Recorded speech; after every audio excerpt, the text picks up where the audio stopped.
Have you heard of the Labubu? It's that creepy looking cute doll that has big teeth and a huge smile. Not really. It's not a toy. It is a global craze that has actually turned a small Beijing toy store into a 46.1 billion empire. Hi everyone, my name is Simran and I welcome you to Oh My Finance. Let's break down the numbers.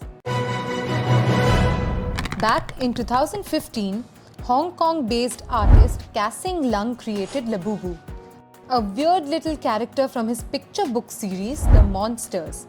But the game really changed in 2019 when Pop Mart started selling Labubu figurines in blind boxes. Then came 2023. Pop Mart launched plush versions of Labubu and boom! TikTok exploded, Instagram exploded, celebs went crazy. Rihanna, Lisa, NBA players, even influencers across Asia and the US were showing them off. Labubu became more than a toy, it became a fashion accessory and a status symbol. And surprisingly for a toy, their target audience was not just kids, it was adults.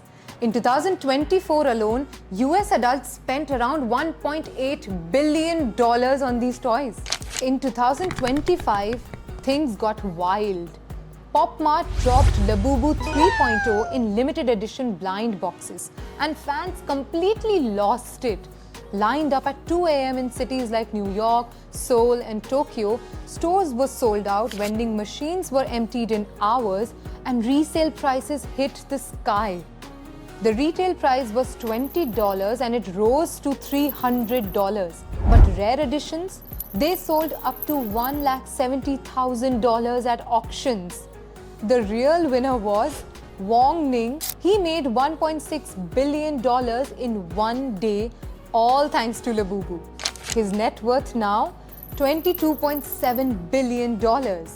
But a lot of money brings a lot of conspiracies. There were fake dolls, there were superstitions, and there was extreme panic amongst the users. In the UK, over 370 fake Labubus were seized, poor quality, unsafe materials, and on TikTok, Labubu got linked to the demon Pazuzu. A superstition exploded.